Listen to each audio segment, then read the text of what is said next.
Hello, hello, everyone. It's always so good to be with you. So we can just start off by going within. Let yourself settle in and start to relax. Let's take a nice deep breath.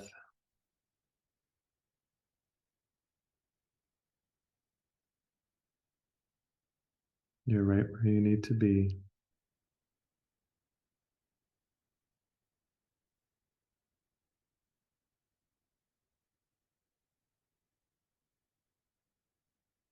Nothing needs to change for you to just be here right now.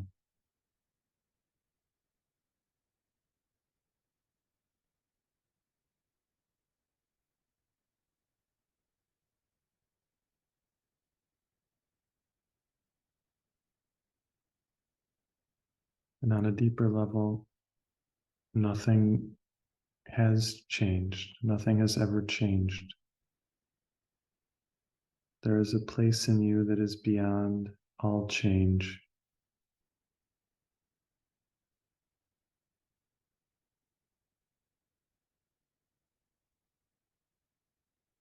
A place that is untouched by all the turbulence of time.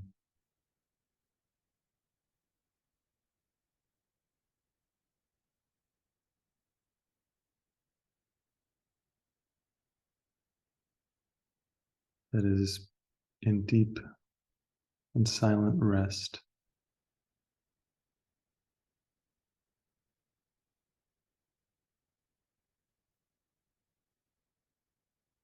Simply a pure and steady love.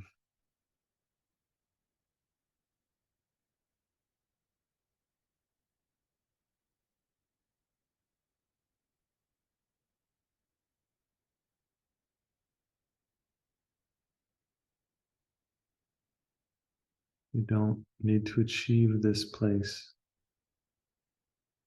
because it already is you.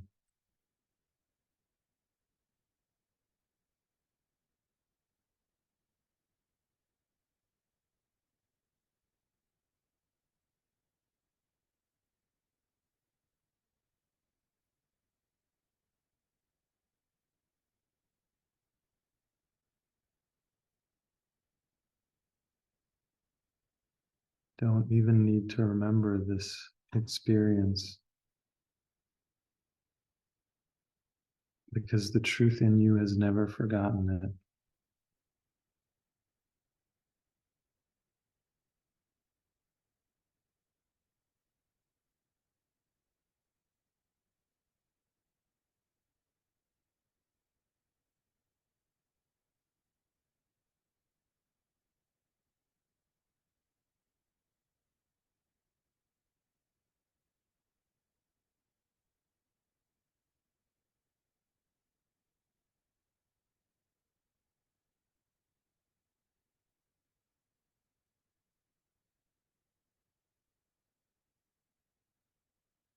Opening up to resting in this place is the greatest gift that you can give to yourself, to everyone.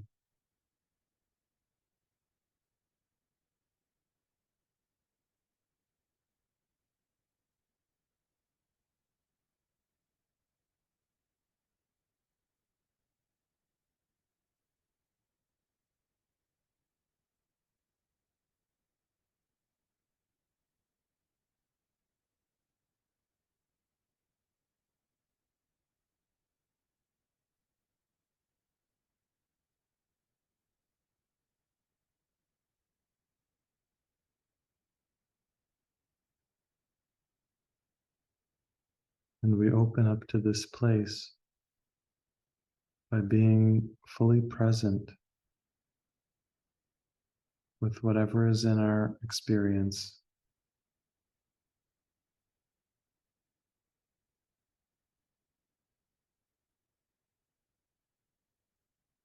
With everything that is in our mind.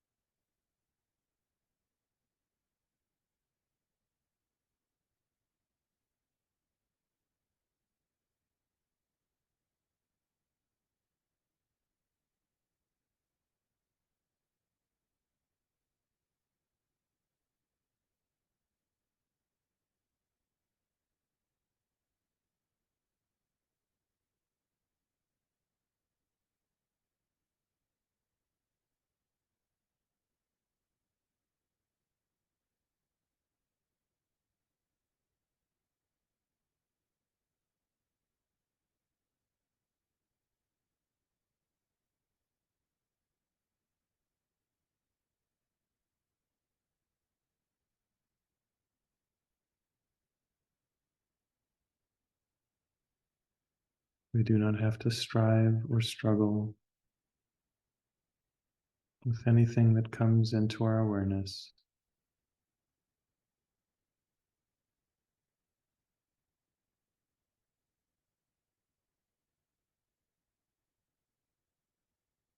We can simply offer it into Spirit's hands.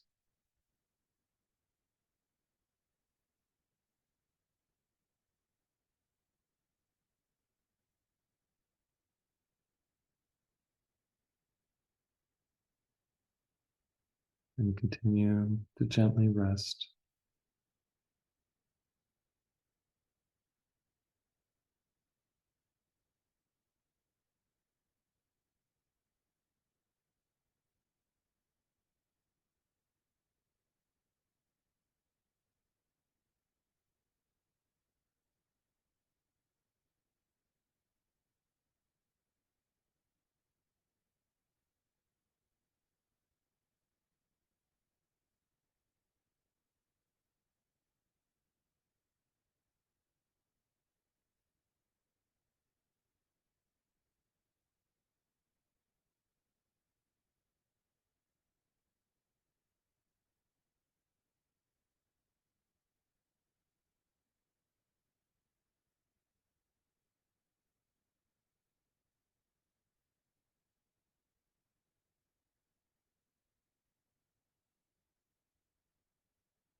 It may feel like the gentle waves of an ocean.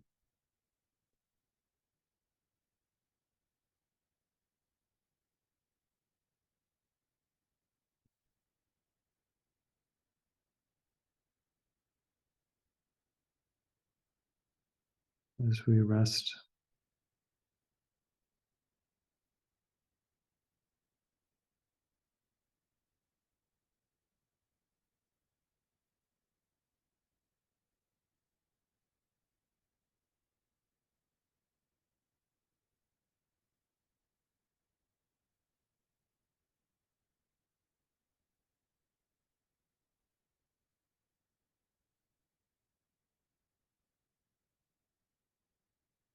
letting ourselves be carried and supported.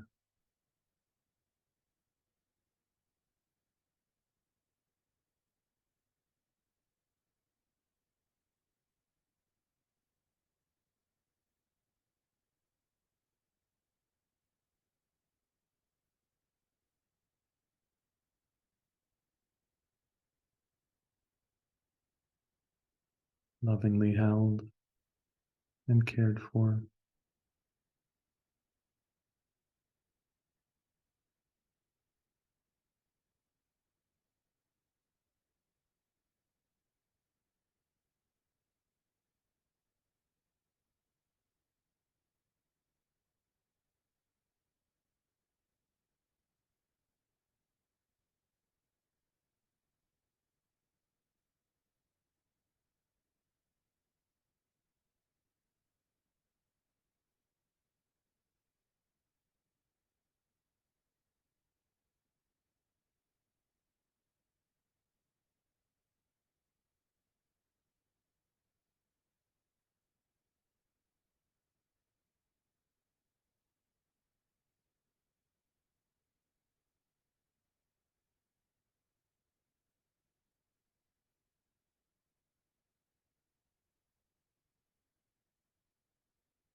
Sometimes, as we watch our mind,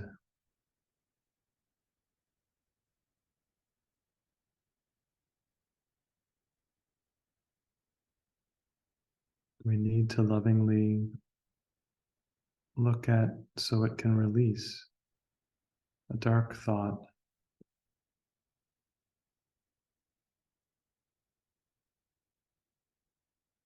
I see an image of like a white piece of fabric that has a black thread in the fabric, and it's like to get that black thread out, you might need to take a needle or take something to kind of tease that thread loose. And once it's far enough loose, maybe it can be pulled. Maybe it needs to be investigated what that black thread is tied onto so we can release it.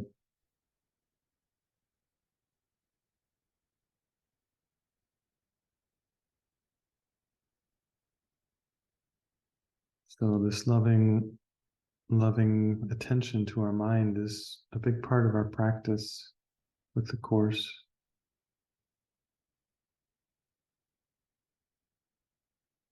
One of the ways these black threads in the mind show up is it's a desire to find somebody wrong,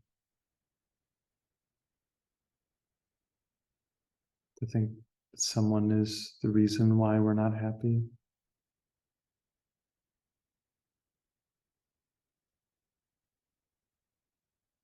And we want to kind of tease this dark thread from the mind.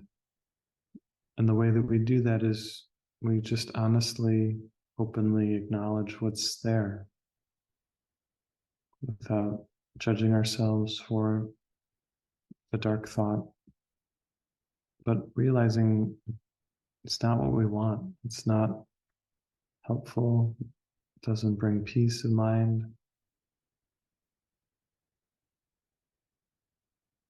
It doesn't make me happy.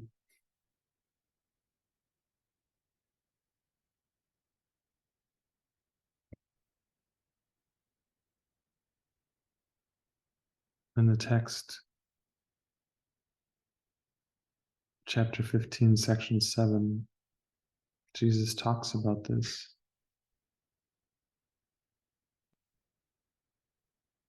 He says to make someone guilty is direct attack, although it does not seem to be.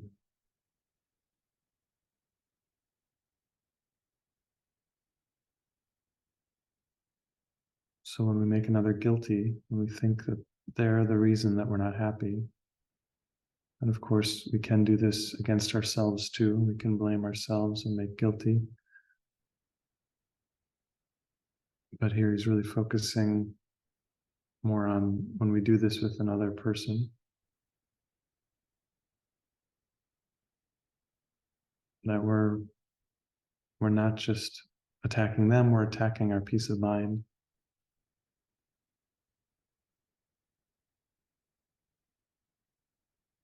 And we can just remember that's not what we want to do.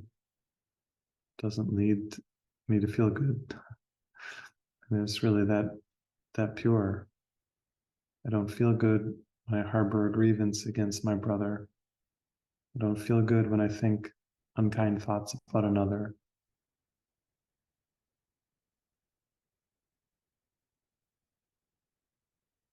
Now, Jesus wants us to feel good.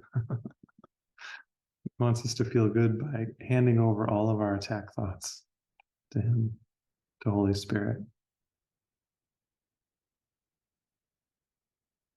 He knows that's the only way that we'll really feel truly happy, truly good.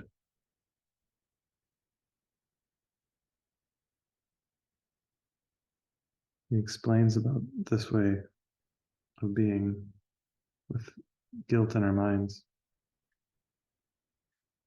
He says, in such insane relationships, the attraction of what you do not want seems to be much stronger than the attraction of what you do want. So again, we don't really want to suffer, but the attraction of making someone the bad guy seems to be stronger than what we do want, which is actually the peace of mind.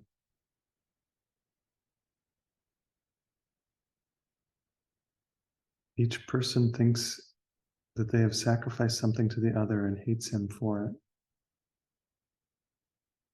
Yet this is what he thinks he wants.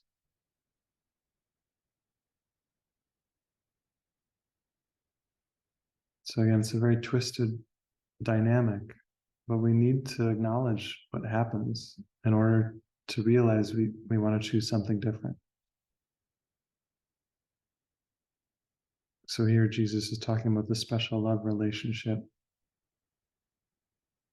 which has as its flip side special hate kind of built into it. You can't have special love without special hate.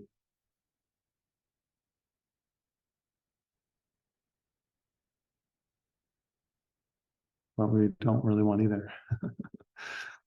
And that's why we want to shift into the holy relationship, which is to realize that I just want to hand over all of my projections of guilt. I want to come back into the truth of my being.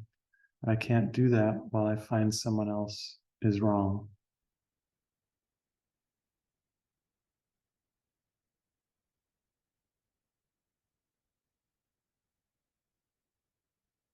And he says, in this way of being, forgiveness becomes impossible. For the ego believes that to forgive another is to lose him.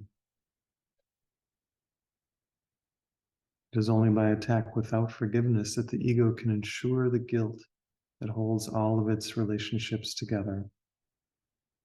Yet they only seem to be together. So guilt is the lifeblood to the ego. It's built into all of its dynamics, all of its relationships.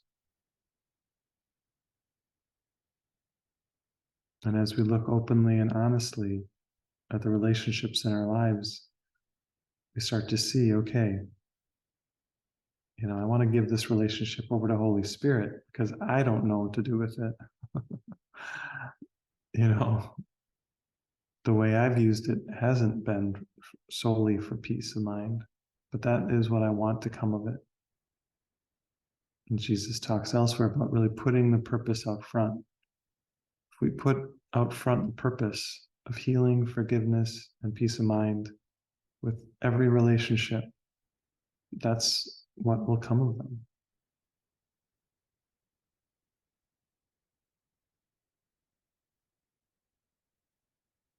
So a big part of our journey is actually purifying our intention of what it is we want from the other person, seemingly.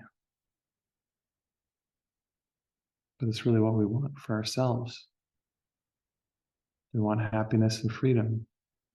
We want lightness and joy.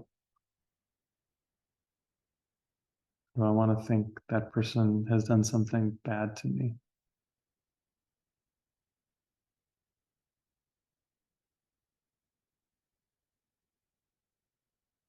We've all tried that one on and it doesn't feel so good.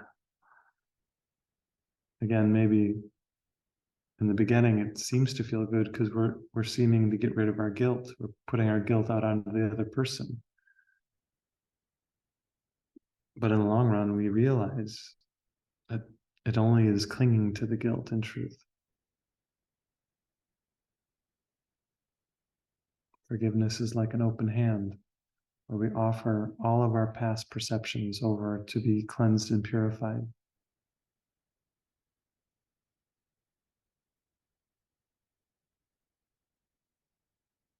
And again, remembering that that's what we want is our practice. I want to use this situation, I want to use this dynamic for remembering the truth of who I am.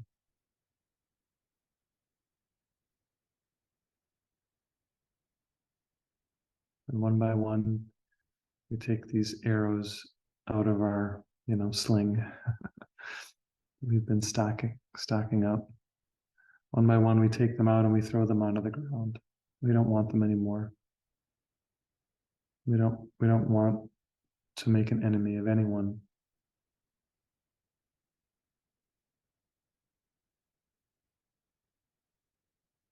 I remember a few years back, I was with a friend of mine, another who was also studying the course, and we were talking about Donald Trump, who was not, not my favorite politician. But I said, he was kind of complaining a bit. And I said, I love Donald Trump because I knew that if I had any sort of grievance against Donald Trump, I was having a grievance against myself. If I saw him as having a problem, if I saw him as guilty, then I couldn't see anyone really truly. I couldn't know the truth of myself. Doesn't mean I had to support his policies or agree with anything he was saying or doing, but I could still love him. I do still love him.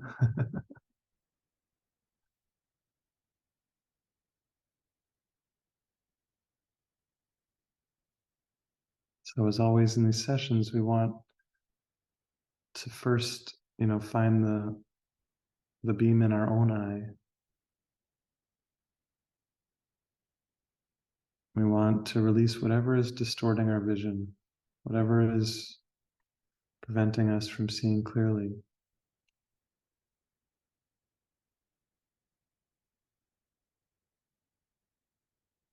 So if there's anything anyone would like to lay down, any arrows to take out of your quiver, or just thoughts you want to share and let go of, you can just raise your hand. Julie?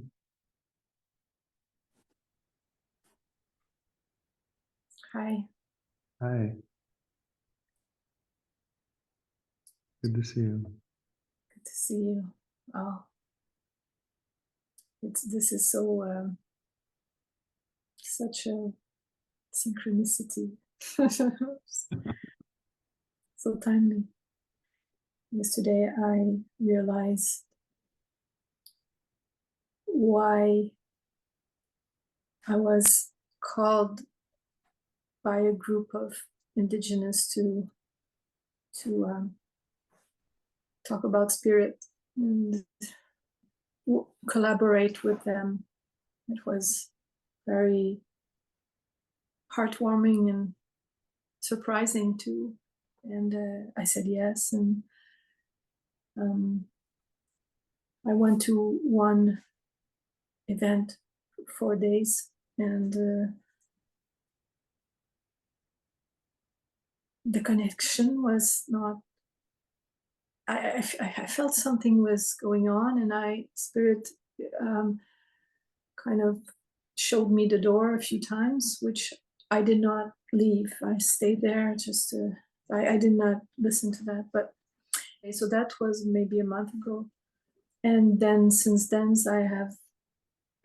I have no news really from them. And yesterday I was told why, and it's pointing at. She said something about me, and the way that they came to ask me. That hurt her, and because they didn't ask her or something, it's confusing for me. But anyways, she seemingly sabotaged my relationship, like my connection with them. And it seems that the trust is, well, it was just starting. So now it's, and I love her, but I'm hurt. I feel it's hard. I see the blame, and so I know. What are So you I feeling? listen to you, and it's so timely that it's just the best example that could happen today. Was, yeah. But sorry. What are you feeling right now? Very sad, and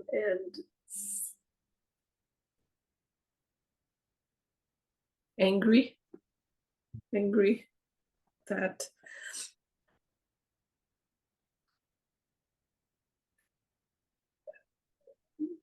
that she seemingly thought I belonged to her, and in some ways sabotaged. So I feel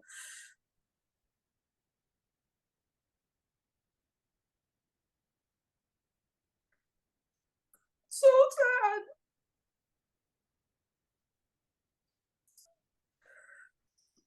despair, and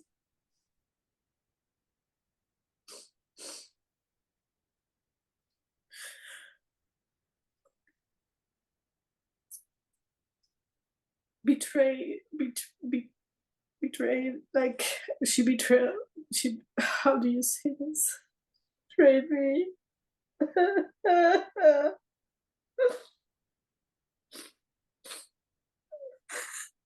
That something is wrong here. Like if I analyze it, something's wrong was done to me, so it's unjust and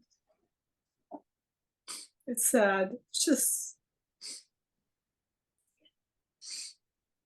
Yeah, I just want to take your hand.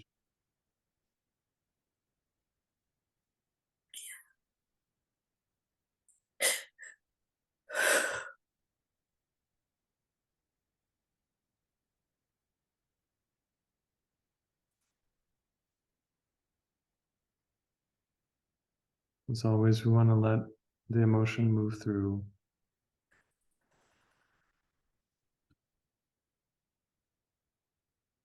it's like a heartbreak.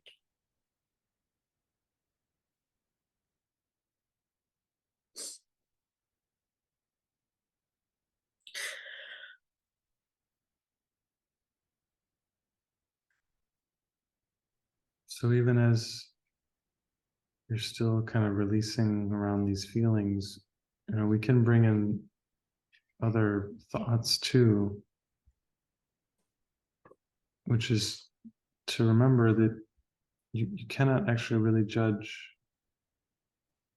your advances from your retreats.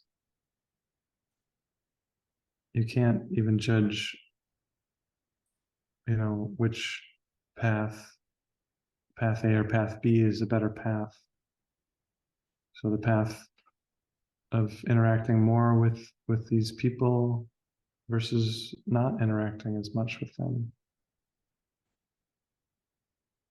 So again, still allowing all the feelings, but also to remember, I do not perceive my own best interests.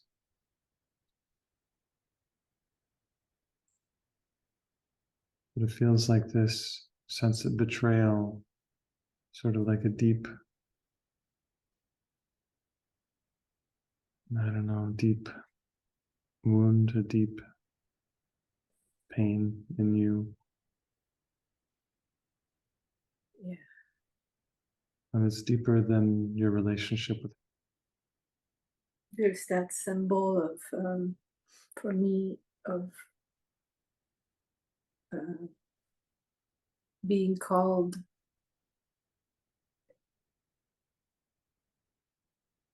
to be a channel, to just to bring, or to be a channel of spirit, and so, and I've never, like, I have no ambition of creating like business or anything, any of that anymore.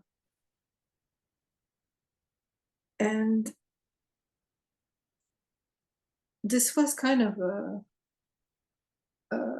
symbol of oh wow, I'm not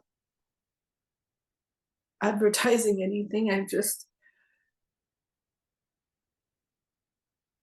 just called.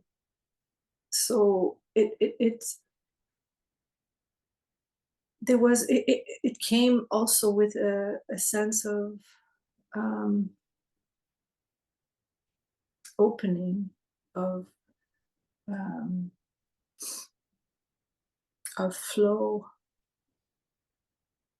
and it felt so gentle and real and true.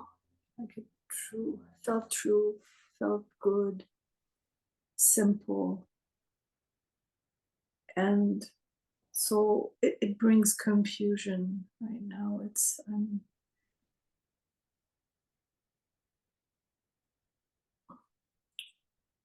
what comes to mind was, yeah, you don't deserve that anyways. Yeah, of course. I can be simple.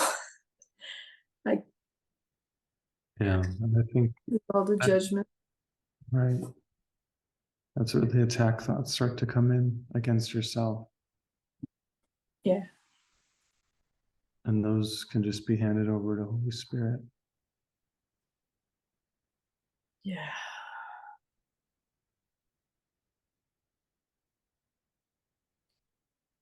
So I want to say this part too, because it's present. Is that it's because I opened up to my sister, who I feel close to, and I trust, and so there's this. She seems to be very, very close to me. Anyways, so I tend to open up everything. I tend to have. It's kind of the first person I want to share with. And that's really hard.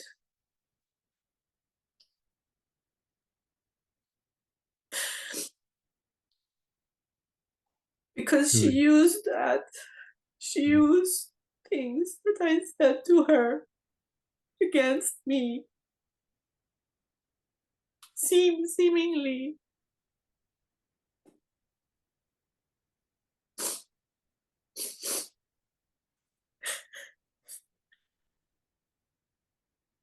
He was expressing about something that happened. A lot of feelings of betrayal.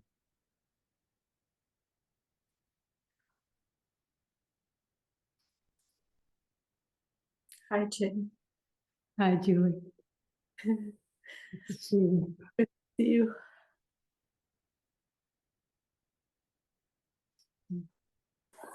Yeah, I was called to work with a group, and with Spirit, like they wanted to meet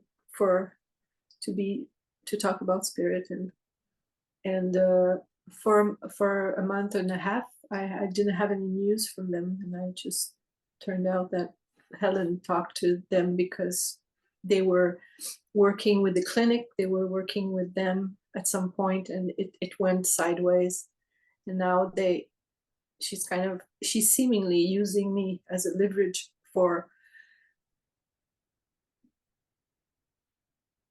working the business. It has nothing to do with her personally, but she's talking about me, and so it cut off the connection. And I'm looking at betrayal, and the judgment comes in, like, yeah, you don't deserve that. Like, it was too easy, too beautiful, too simple. Yeah, Well, the thing with when you work with Spirit, the beautiful thing is you can just move on, You can what? Move on. You can extend your gifts, and then for whatever reason, when it's not wanted or welcomed anymore, for whatever reason, but for the reason you describe, to move on without really judging, just to love everyone involved, and and be so immersed in the extending that the Spirit does through you. That the gift you gave was given and received.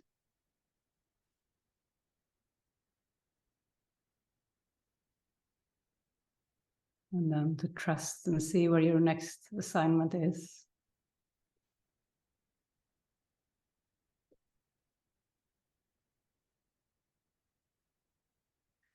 We were recently talking about Johnny Appleseed, this man who traveled across America, maybe Canada too, and he just spread apple seeds everywhere, you know.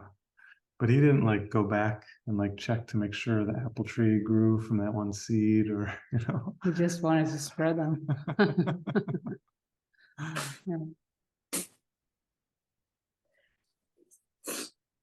Yeah, I'm thinking of, you know, Jesus saying when his apostles were not welcome in a town, he said, just brush the sandals off, or brush the sand off your sandals and move on to the next place.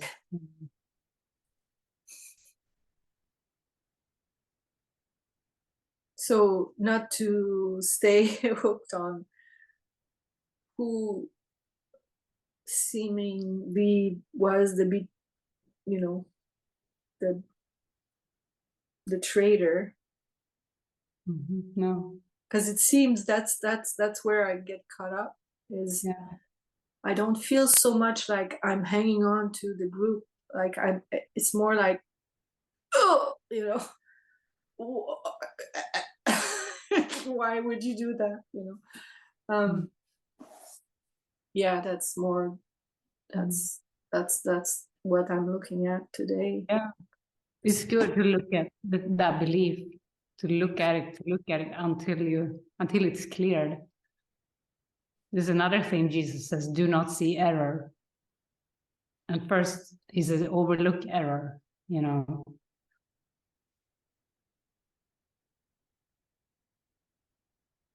Oh wow.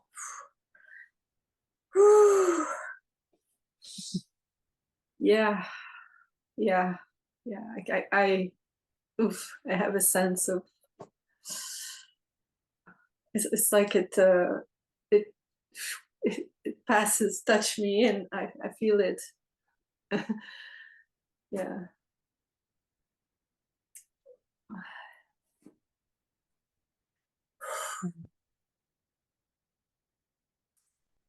I want to, yeah, I'm open to that.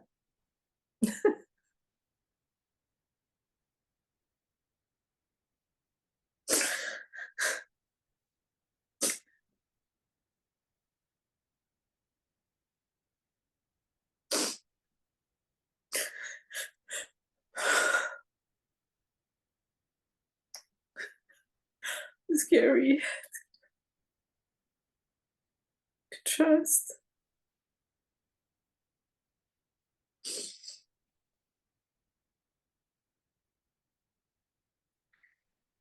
It's not so much to trust a person, it's to trust. Yeah. Trust. It is too, whenever or as long as there is the belief in betrayal in the mind, you will see it acted out in the world.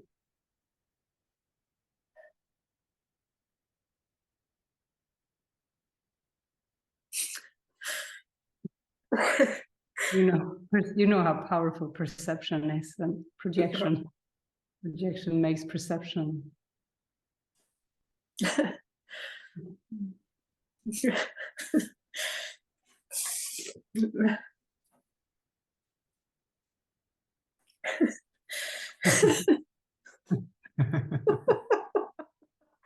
Oh my god.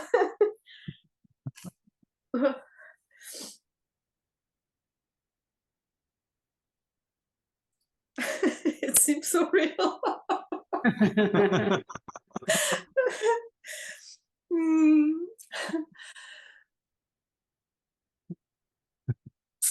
Yeah. Okay, I think I am good. see something here. I can't put words on it, but very simple, actually. Yeah.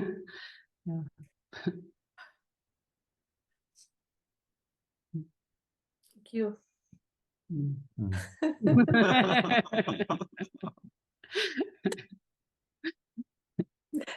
What is the Father, Son, and the Holy Ghost? Be blessed. Be Yeah. blessed. Yeah, nobody's being crucified here. No. Jesus didn't even take that personally.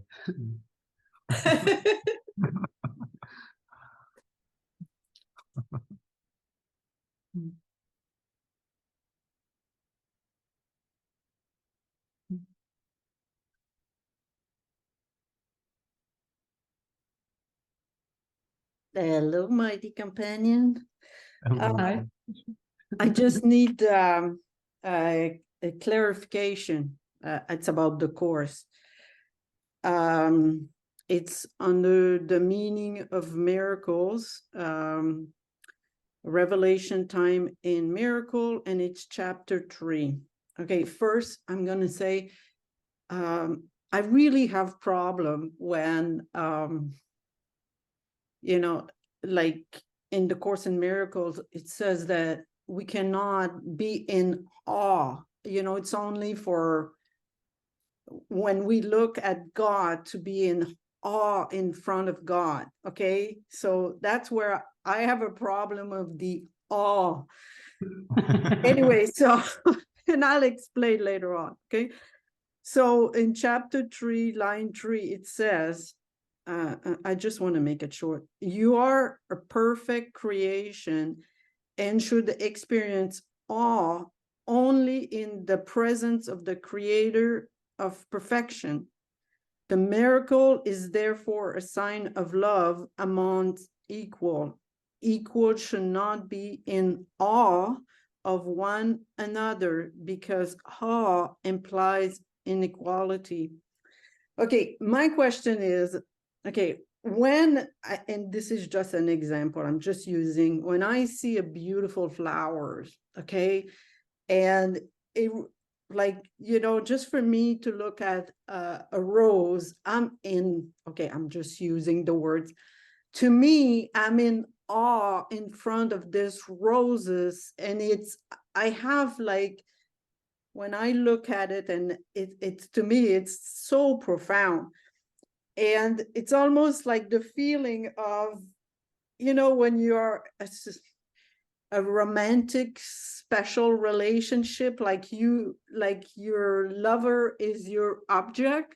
Well, it's the same thing I feel with a rose. It's like I'm looking at the rose and I feel, oh gosh, it's difficult to explain.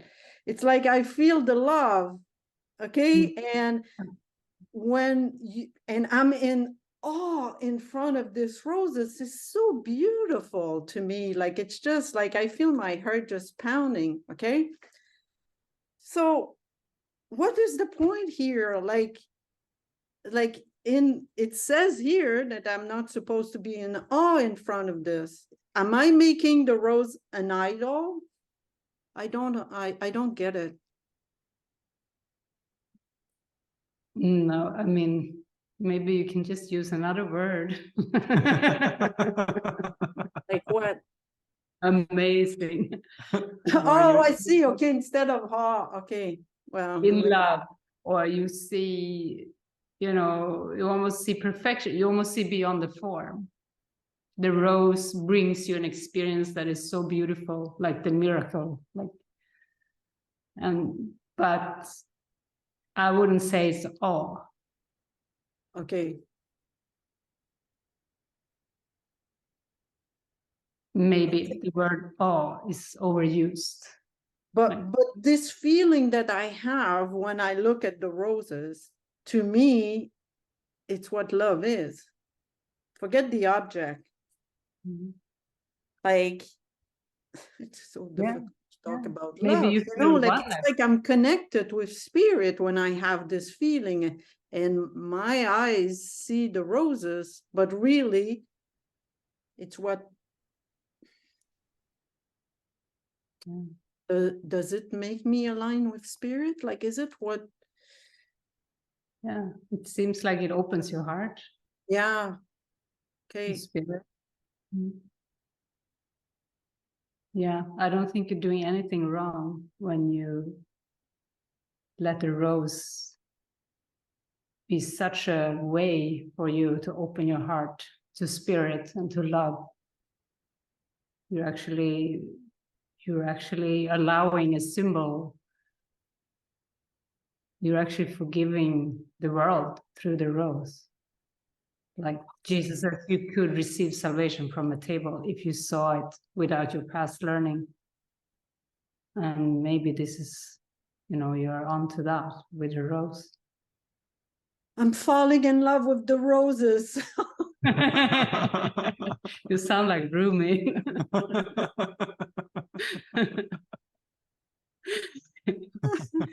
Thank Yeah. you. That's beautiful. Thank you. Love you guys. Yeah. Love All you. of you. And not just Jenny and Barry. All of you. You're not that special. Oh.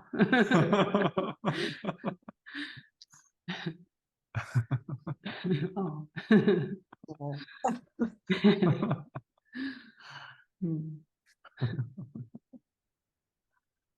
I feel that spirit uses whatever opens our heart.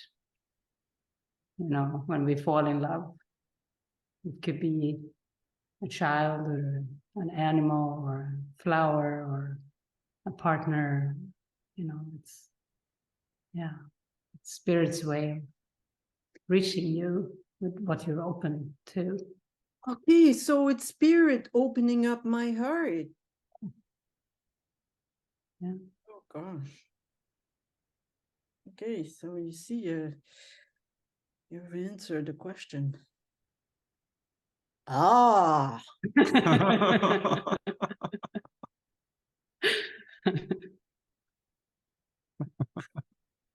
Okay, I'm finished, guys. Yeah.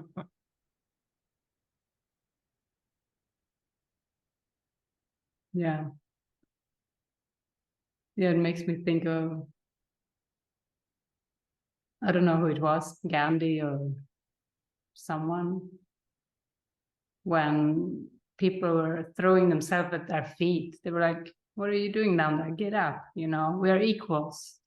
You don't have to bow for me,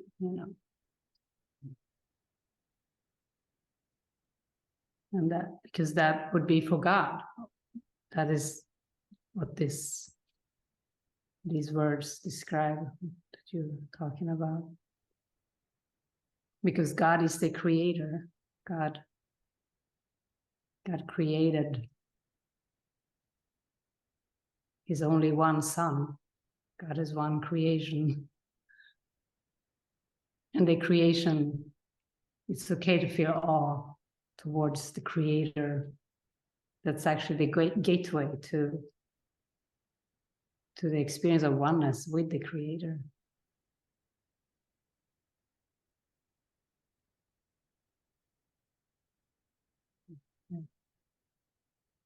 But falling in love is, that's beautiful. Thank you for sharing.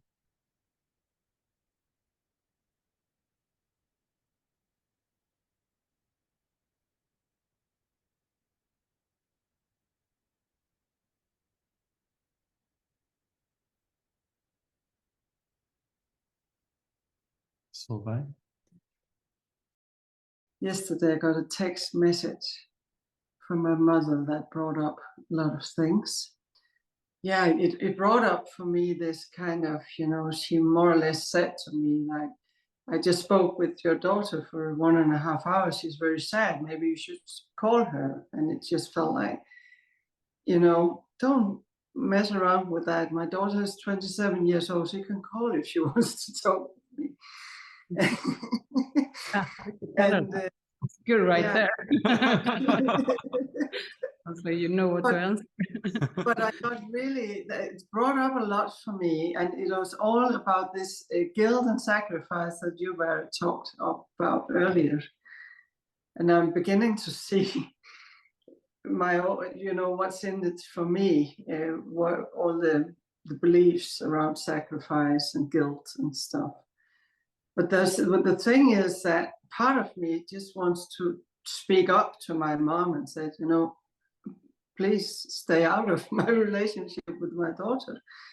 And part of me is like, yeah, I might be a little bit fearful of starting something. Or first I was a little into the guilt around my daughter, and she's sad, and should I call? And suddenly I realized, no, this is my mom's perception. You know, I have no idea how my daughter is feeling right now, because this is just my mom's perception. And she hates it if someone is sad. You know, she worries a lot. So it might not be anything wrong at all. Probably nothing wrong at all. and then I realized that whatever was going on for me was my relationship with my mom. It has nothing to do with my daughter. So there is something around, do I actually speak up here, and do I do it right away? Maybe it is just to wait and just see if I'm guided to say anything, because right now I'm not speaking much with my mom. Anyway. Yeah, I think it's always about not overthinking too. Yeah. If you feel to just say, my daughter is 27, she can contact me if she wants to. Sounds like a good message in this situation. Yeah, in a way, it was a kind of a gift for me, because I was just, it's just another iteration of all this family game thing that's going on in me that seems to just be surfacing a lot. Yeah, it's about handing over the characters and seeing what belief is there in you. Do you believe in, you know, a bit like with Julie's sharing, you know, it's the same, to overlook the error. But if you have any belief there in dependency, or someone is not feeling well, but yeah, you can be guided with what you say to your mom. It's like true empathy, what you're feeling. It feels really good. Yeah, I had the same. We went to Copenhagen, and I just found out that my sister had been writing several messages to her about me, actually. And just this feeling of, I had this hatred up for my sister. It just feels like she's way, way over the line here. And I just don't know how to communicate anything with her right now. And I don't, there's this part of me that still wants to, this kind of righteous place in me that just wants to stop her, or yeah, maybe even hurt her, you know, like this. I just want to stop. Just feels like she's too much. And I don't know how to stop her.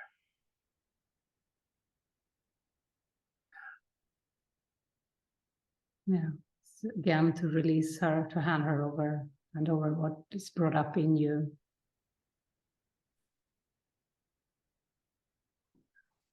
Yeah.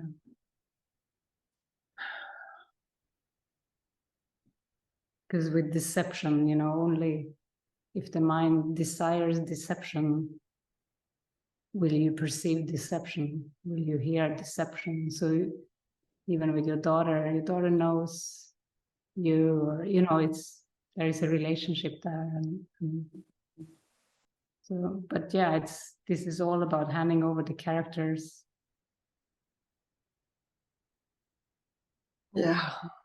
Yeah, I can see the part of me that wants to control something. Yeah.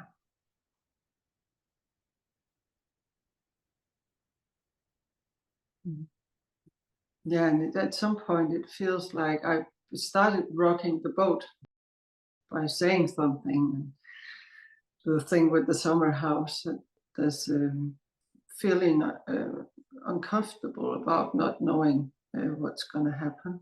Yeah.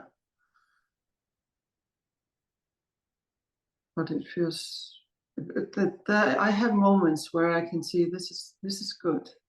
This is just things unfolding, and I don't need to know anything about what's going on. Yeah. And then suddenly I'm triggered by something again, and then Well, what is going on is you awakening. yeah. Yeah. Releasing the world, releasing your world, the particular things going on.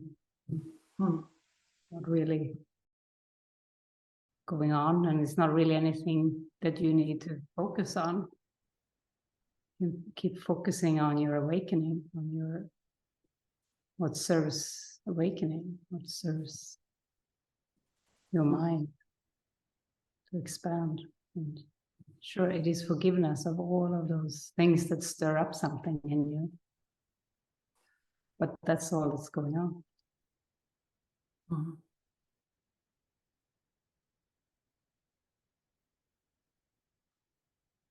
Yeah, thanks. Okay. Thank you.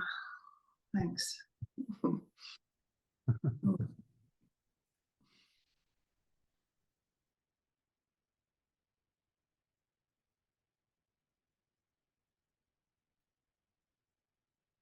Good to see you. Welcome to the meeting.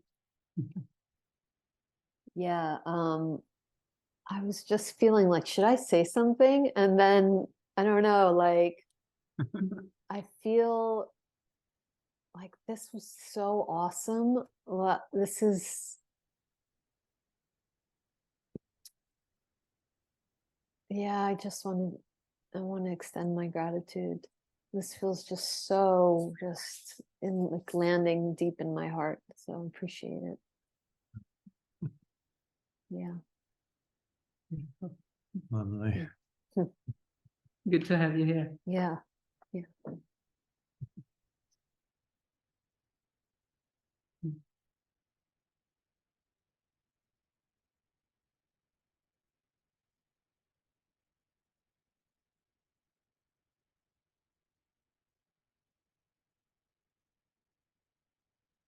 So you spoke about guilt and sacrifice, huh? Yeah, good stuff. Yeah. That's always good to talk about. Yeah. Yeah, we looked at the needless sacrifice. One sentence really stood out to me. To make guilty is direct attack, although it does not seem to be. Mm-hmm.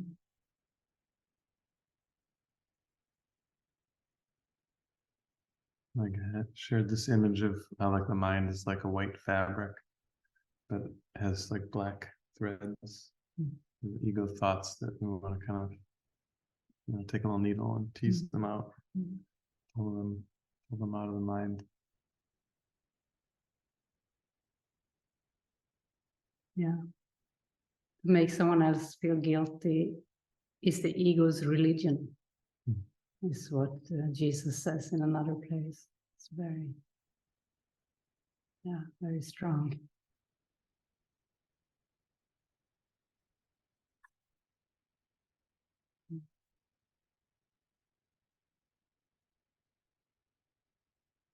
Yeah, I feel this course is a fast way to heaven, because we get these things pointed out and we can recognize if we do that, if we have a tendency to make someone else feel guilty for anything. Okay, it's actually quite easy to change our minds if we want to. That's why this is fast track. It's good to get this pointed out.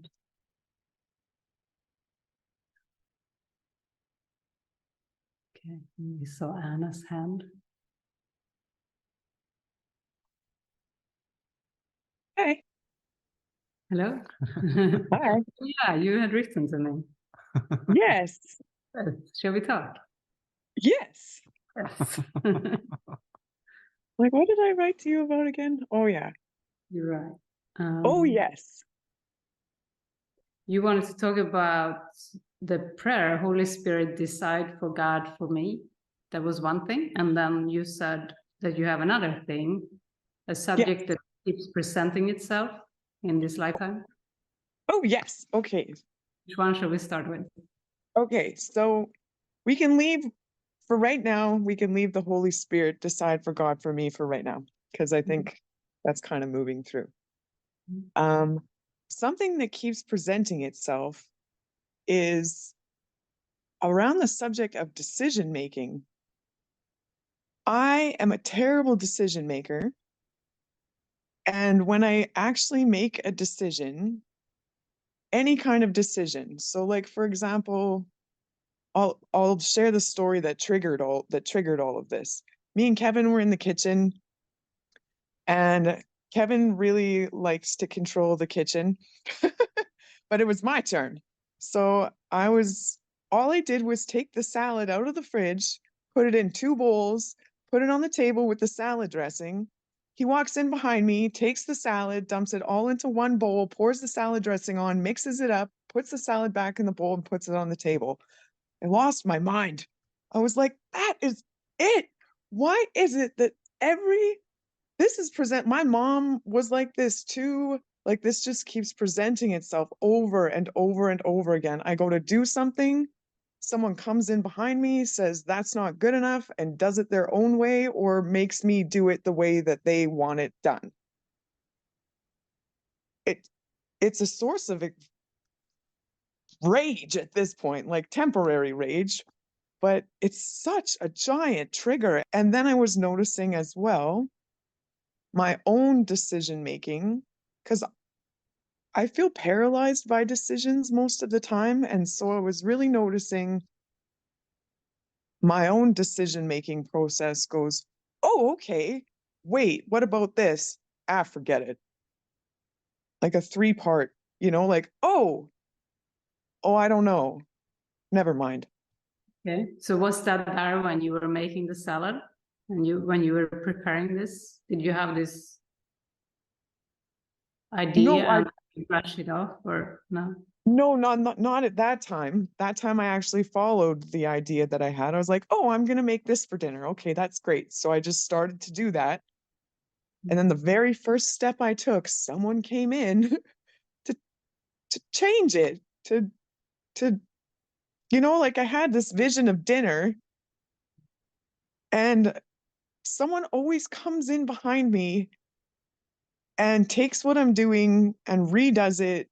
And then I go, oh, well, I guess that wasn't good enough, or, like, I don't know. And then I just go into this, oh, I don't know. And like, that's not a good state of mind to be in. Yeah. Yeah. So do you feel a deep unworthiness? Incapable. Incapable seems to come up. Because you said your mom did that also. Oh, yes. Do you have a belief you're not good enough, that you are incapable? Yeah. Okay. Yeah, that's been a chronic theme that I've been looking at my whole life too. I'm not good enough. So I'll hand that over to the spirit. Yeah, and I mean, it feels painful. It feels sad in you. I think this is a sad feeling. Incapable. But what a golden opportunity you have to start to work with it, to, even maybe before you make the salad. Because do you have this feeling that this might happen? Do you have this Oh, incapable belief about yourself? So you're just gonna do it anyway, you know? okay. To watch my thoughts before I do something, because I could just be automatically assuming that that's going to happen. And so it shows up. Yeah. Oh, well, Yeah. that's a way easier place to Yeah. heal from. Really, you're so invited to be with the feeling. So when you go into anything you do it for healing. You know, be with this unworthiness or incapable belief about yourself. Invited, do it maybe slowly even. Make this salad slowly. Maybe you cry, maybe you allow all these feelings up, you know. Yeah. Yeah. Okay. Okay. And then I have one other thing, if that's all right. In the past few days, I've been starting to be shown the same self, like that we're all the same self. And so what just came in just right now that was so fun was like, okay, so if I want to say I'm sitting with Kevin, who is my partner right now, and I go, I'm innocent, you're guilty. Well, if we're the same self, that doesn't make any sense. It doesn't make any sense at all anymore. Like, I'm guilty. Like it just doesn't make sense. Except It for doesn't when make you it. does this thing with the salad. That was prior to learning some stuff about the same self. That was like a few days before the spirit started showing me the same self thing.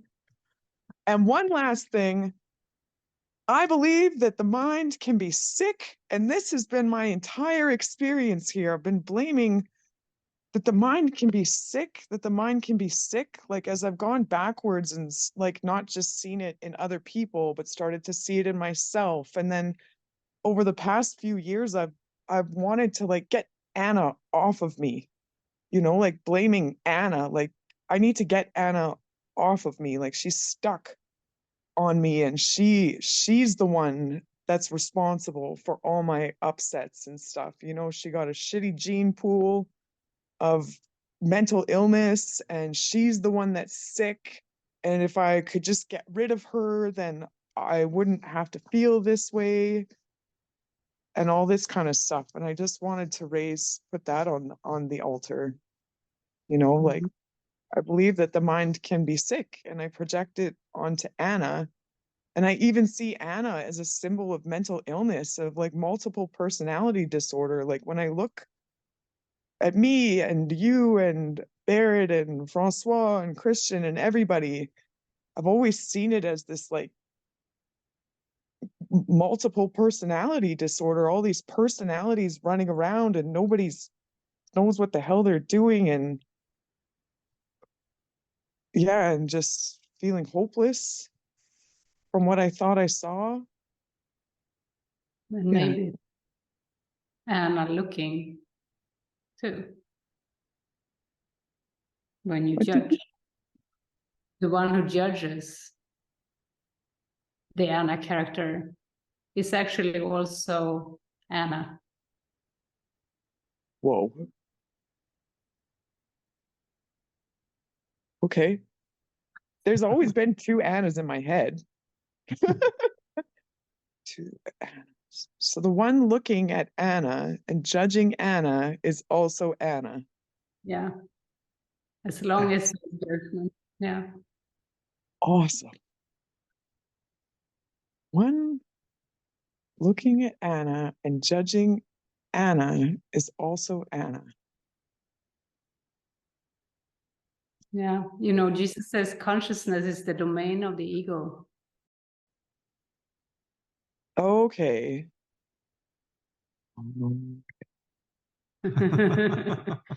So there is a call for forgiveness, complete forgiveness. Oh.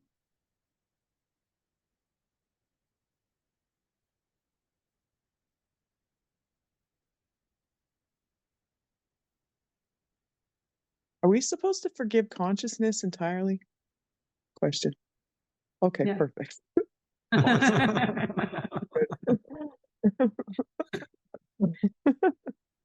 Perfect.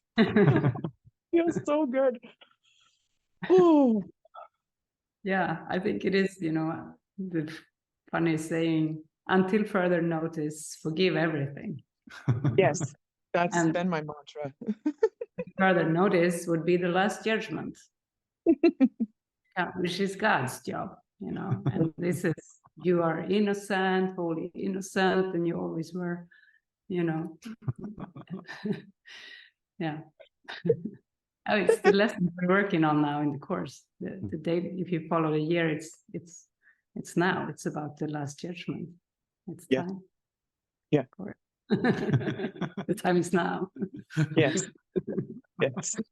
Yes. Last judgment is upon us. In the best way, it's upon us. Yeah. Yeah, God's Yeah. last judgment is beautiful. Yes, that's what really has been on my mind the past week too, is like just giving thanks to be at a point where I'm excited. Like it's welcome. It's welcome. Whereas, I mean, for years it obviously wasn't welcome because I thought all these things, but turns out they were never true. And to just be at a point where like God's judgment is welcome. I see it as freedom. I see it as the end of hell. Really, like it's welcome. Yeah. Yeah. It's love. It is. Yeah. I love you. That's God's Yes. last Yeah.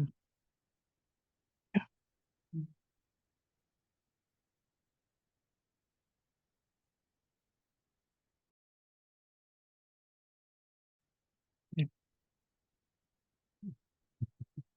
Thank you. Thank all of you, or all of me's, or whatever. Thank us. Oh, awesome. Thank you.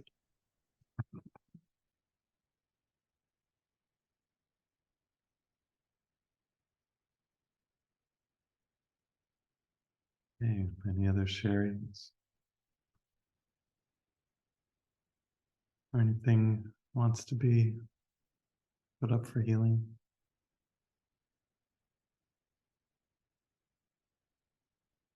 Kind of like that, put up for healing. It's like, you put items up for sale, but we could have like a whole like, putting this up for healing. I want to heal this and heal this. She's next. What are you putting up? Oh, well, thank you for making me laugh. I don't think anyone's going to want to buy this at all. You'd have to be crazy.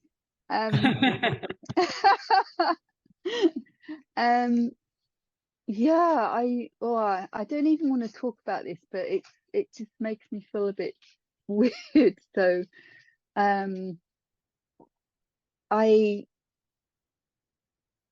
what comes up for me is people putting projections on me, and my feeling extremely uncomfortable about it. I left some volunteering work. I had a few men that just were misinterpreting just me being normal and chatty, and I think I shared before I was a bit rude, but maybe I wasn't. Maybe it was just some boundaries. So a couple of the people from I used to be a health walk assistant and leader. We're supposed to be going for a walk on Saturday, and one of the men, who, despite quite obvious things as I sort of see it, he's not interested in me at all as a person, but he's interested in projecting things onto me, and I feel very objectified. I just feel objectified, and that feels really, I feel things so strongly energetically from people, that it's just really uncomfortable. And apparently he's going to be getting a lift with the people I'm getting a lift with. And what comes up is just feel physically weird. And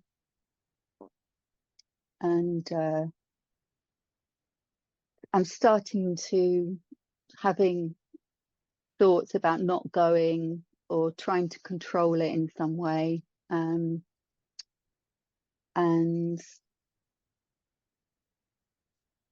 trying to get through. I mean, I haven't seen this person for 5 months, but I'm assuming that there's going to be a problem. So that's one sort of bit of faulty thinking right there. I'm assuming I've got to go sort of, you know, in armor, ready for battle, which is ridiculous. I've started wearing a wedding ring, which I'm promoting. I'm going to promote this to the world, that you wear a wedding ring as a happily single person that's not interested in a relationship. There's a little bit of defensiveness there, but generally I am happily single, and I think that every happily single person ought to be able to wear a ring, just to say, I'm okay, thank you, please. And I've got the great good fortune to be on this path, and my intention is to dissolve the false identity and be more fully with God. That's the relationship I'm looking for. That's Can I come in here? Then we yes. can reinterpret the symbol of the ring. Let's say, Right. instead of the defensive, I'm a happily single person, don't come me. Let's say I am happily married to God. I'm happily married to God, using forgiveness as my food, as my job, as everything. Yeah, I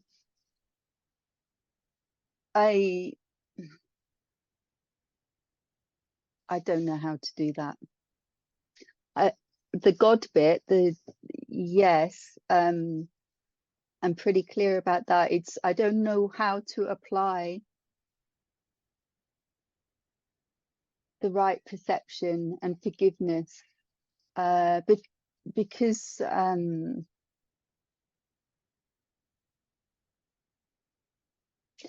I think what I struggle with is not being seen. It's almost a bit dehumanizing when somebody's that I'm being used as a distraction. They're not actually interested in me at all, but they're interested in some kind of distraction. And I don't know how to, okay, forgive, but that still leaves me with.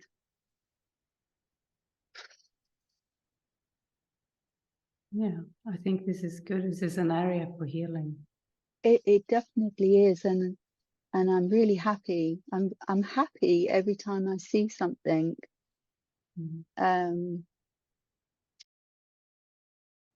That needs the light of holiness to light upon it, because you know, I don't want to go around continuing life as a crazy person. So every bit of craziness that's there, I'm really happy about, but I still don't know how to. There's something I'm not seeing in the situation, because it keeps happening. It keeps happening. I had 2 friends that I lost because they started to make overtures, and I said, I'm not interested in a relationship. Whatever I said, it just didn't make any difference. And then I've had 3 people at volunteering, and I don't this moment I don't understand it.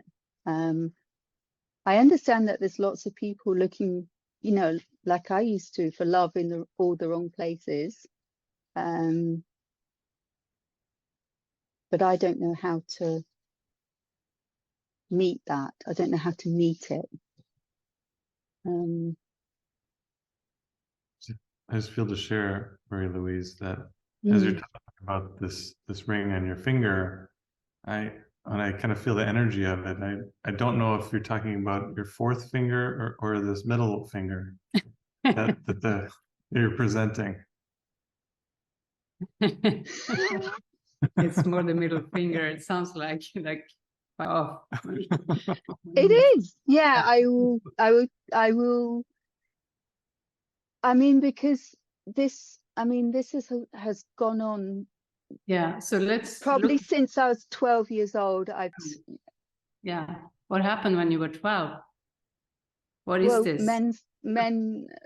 That was probably the first time I felt a man undressing me. Mm-hmm. So there is still forgiveness here for this.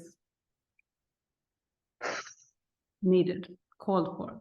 Or maybe the word forgiveness is not relatable for you right now, but to go into this feeling, this hurt, you can safely face this.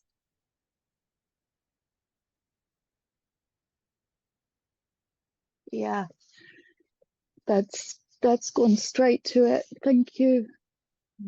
Yeah, that's it. Yeah. Yeah. Actually, it goes back way before then. But anyway, that's it. Yeah.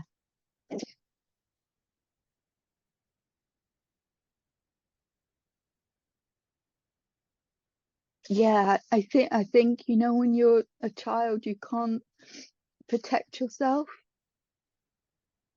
the way I can now. So there's something in me that really does want to tell people to fuck off. Like leave that, I suppose it's like leave that child alone, leave that person. Yeah. Yeah, thank you.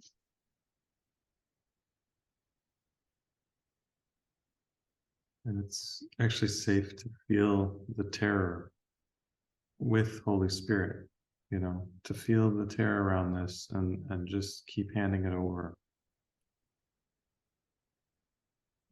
Yeah.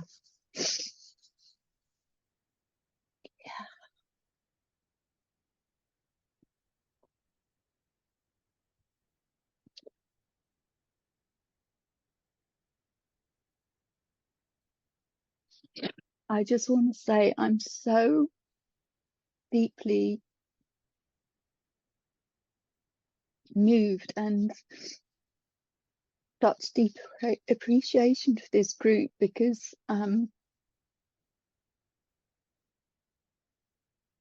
it's so healing and beautiful. I always appreciate all of it. Thank you. That is heard, Marie Louise. I just want to suggest that maybe you saying this right now as a way to divert from the feelings that are here. Yeah, I think I just want to feel it when I'm off this call fully.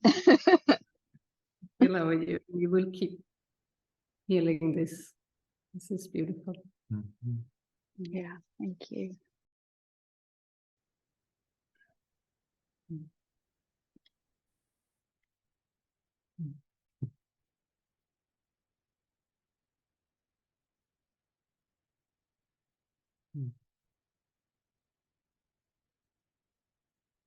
Yeah, keep being gentle with yourself. Yeah.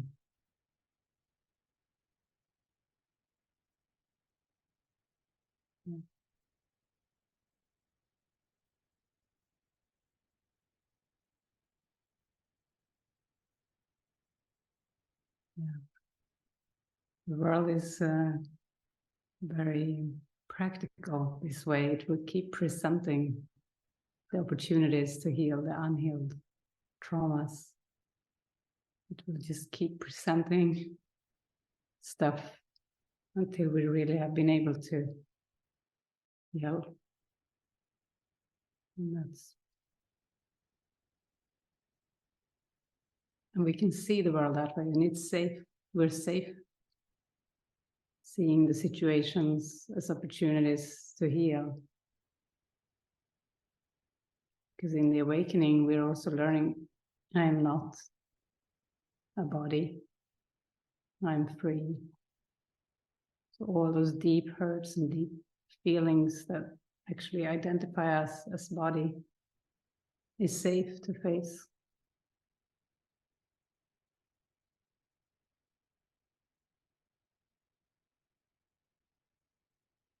These fears are what identifies us in the body, as the body. And the only way out is to forgive, is to work through it, face it.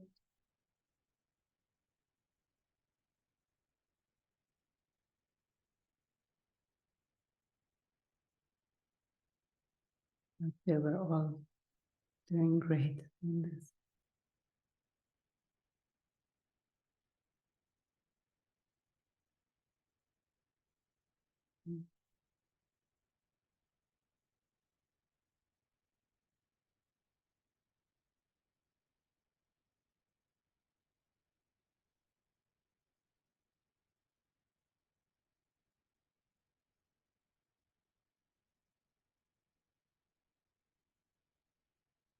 I think maybe we are finished for tonight, but I just want to acknowledge you, Peter, too.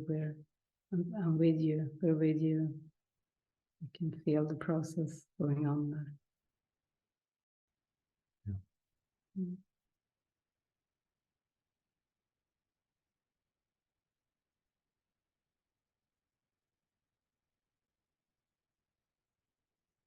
Yeah. Okay. So to have a bit of an announcement just around these sessions. We'll send an email out, so everyone should be on the newsletter and should have that information.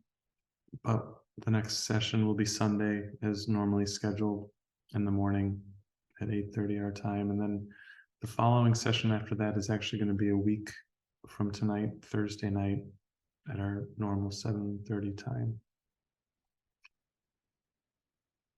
And if anyone has any questions or doesn't get an email from us in the next day or so, then please reach out and I will make sure to get the info to you.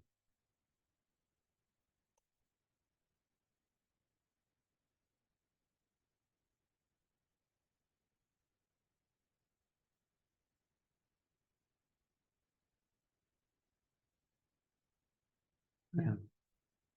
It's helpful to save our email address in your contacts if you seem to miss emails from us. It seems like some people have missed some emails, so if that happens, just save our email address in your contacts.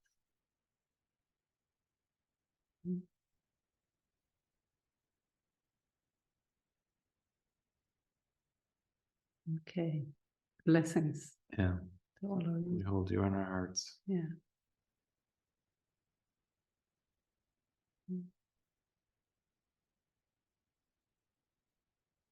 See you all again soon.